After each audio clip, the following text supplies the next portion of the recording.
naman ang kwento ng buhay ni Diyosa na para sa ating mga manonood at mangangain ng Paris na pwede Ayun, mong i-share? actually, ang kwento ng buhay ko ay masyadong masalimuot. Um, Bago po kami nagkaroon ng Diyos sa Paris, 11 years old pa lang po ako, ay vendor na po ako ng Divisoria.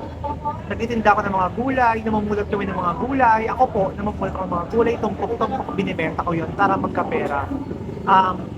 Then sa Divisoria ko rin po na naipon ng aming nanay, ako, ng aming mga kapatid, ang mga panggal sa pang-araw-araw, yung pag-aaral namin, doon po lahat sa Divisoria nang galing. Kaya kung iisipin nyo kung bakit ito po ang itsura ko, dahil po yun sa katas ng pagod ko at katas ng pagod namin magkakapatid. Dahil simula po nang pumanaw ni nanay ko ng 2021 pandemic, mas lalo po namin pinaigting ang istorya ng buhay ng Diyos sa Paris Overload. Ginawa namin siyang parisan kasi sabi namin, total Diyos kami part kami ng mga LGBTQIA+, so parang ang sarap pakinggan na kami magkakapatid na mga Becky, mga pinsan kong Becky, alaga kong Becky, bigyan natin ng magandang kwento yung Diyos sa Paris. At yun nga, pinagsama-sama namin ang lahat ang sangkabaklaan, sangkabikihan sa lugar namin para kami po yung magtulong-tulungan. Then, marami kami na-inspired ng mga batang trans din eh. Kasi nga, imbis sa, syempre, gumala, maglakwatsa, inaampon na lang namin sila para magtrabaho dito.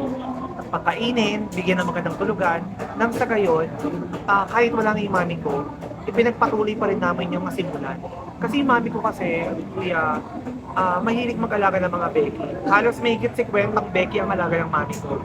Kaya nagkaroon kami ng trademark na Diyosa. Kaya yun po yung naging pangalan ng Diyos sa Paris Overload. Kaya ang Diyos sa Paris Overload, ang unang ugat po niyan isang nanay namin. Ganun naman pala, mayroon palang malalim na hugot, yung Parang kulang po ang isang araw, ikakwento ko po ng buong istorya. Kasi ang mami ko is chef, kaya magkakapatid ko is mahilig sa pagluluto. So parang ang hirap kapag yung nasimulan namin na negosyo, ay mawawala na lang ng parang isang tula. Kaya ang ginawa yung magkakapatid na mga alaga kong Becky, pinagpatuloy namin sa pamamagitan po ng Diyos sa Paris Overload. so parang halos kayo magkakapatid nandito ngayon nagtutulungan. Opo, kami po. Napakagandang business. May pagmamahal talaga. Yes. Kaya nga sabi ko nga sa inyo, di ba, ang parisan hindi lang dapat kinakain.